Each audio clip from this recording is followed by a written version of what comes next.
tous, aujourd'hui nous allons aborder le point des 5 choses à savoir avant d'investir. Les 5 points seront donc l'importance pour vous de comprendre la blockchain, la différence entre les différentes crypto-monnaies. Vous devez donc connaître la différence entre les différents altcoins ainsi que les différents protocoles supportés et la notion de frais lors des transferts. C'est un paramètre important, en effet, vous aurez énormément de transactions à effectuer lorsque vous serez dans le domaine de l'investissement. Par conséquent, vous devez bien maîtriser ces aspects-là pour essayer d'optimiser un maximum vos coûts de transfert. Le troisième point est d'apprendre à utiliser un wallet. Le wallet va être un élément central dans vos transactions. Vous allez l'utiliser tous les jours, plusieurs fois par jour. Et au début, ça peut être compliqué et complexe à comprendre. Donc, vous devez connaître ce que c'est un wallet, savoir la différence entre les différents wallets, les wallets centralisés, décentralisés, pouvoir créer un wallet, le choisir en fonction de vos besoins, de vos capacités, pouvoir acheter des crypto-monnaies, faire un paiement, donc envoyer des crypto-monnaies vers un investissement ou un demandeur, être en mesure également de récupérer vos fonds en recevant des crypto-monnaies, et derrière aussi avoir une stratégie de gestion de votre portefeuille, de votre wallet. En effet, vous allez avoir des cryptos votre wallet. Qu'est-ce que vous allez en faire? Est-ce que vous allez les réinvestir? Est-ce que vous allez les stacker, donc les garder pour pouvoir gagner de l'argent? Ce sont des stratégies dans la crypto qui permettent de garder des tokens.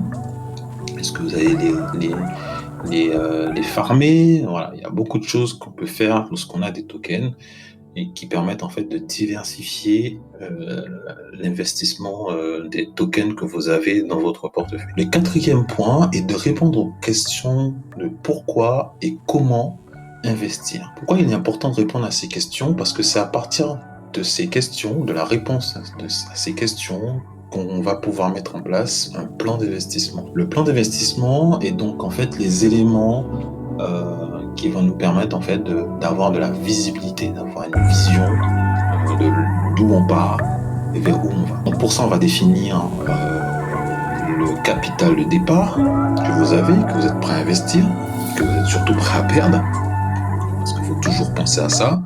Votre capacité d'investissement, donc ça c'est pas la même chose que le capital de départ, donc c'est quelle est votre capacité d'épargne et qu'est-ce que vous êtes prêt à investir sur différents business. Quel est le capital que vous souhaitez avoir à terme, sur quelle durée, de manière à pouvoir mettre en place un planning d'investissement. Et derrière, la gestion des risques et comment les réduire. Donc, quelle est votre sensibilité au risque? Est-ce que vous voulez pas du tout en prendre? Est-ce que vous voulez aller sur des business qui sont plutôt sûrs?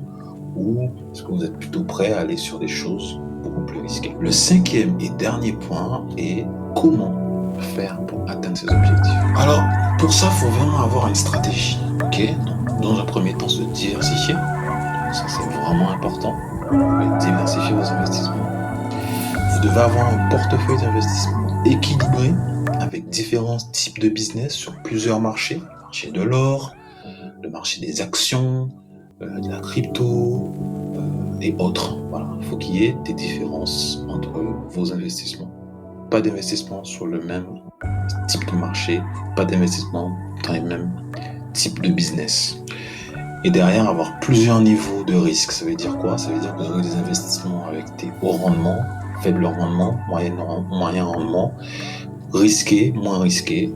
Et il faut équilibrer tout ça. Il ne faut pas avoir non plus des choses sans risque parce que vous allez prendre énormément de temps pour pouvoir constituer votre capital. Et dans notre sens, il ne faut pas avoir que des business très risqués parce que vous risquez de perdre beaucoup plus de capital, beaucoup plus de fonds. Voilà les 5 points qui pour moi sont nécessaires avant de se lancer dans le moindre business. Alors nous, quelle est notre valeur ajoutée? Ce qu'on fait, c'est que on accompagne les personnes avec qui on travaille. Parce que pour nous, en fait, on ne peut pas se lancer si on ne maîtrise pas ces 5 points. Pour cela, on a mis plusieurs choses en place. On a mis donc en place un premier entretien et d'autres entretiens derrière qui nous permettent de mieux vous connaître et de vous accompagner sur ces 5 points-là. On ne lance personne sur un investissement si on n'est pas sûr que ces 5 points sont maîtrisés. De plus, on met en place des procédures, site internet, des vidéos. Il y a aussi un groupe Telegram qui vous aident. Les procédures, elles sont pas là pour vous apprendre à créer un compte ou mettre en place un wallet, des choses comme ça, parce qu'on le fait ensemble. Ce genre de choses, on les fait vraiment ensemble. On peut avoir des procédures en support, mais elles sont en support. En aucun cas, on vous fournit la procédure et derrière, on vous dit vous vous débrouillez. On vous accompagne sur ces points-là. Pourquoi?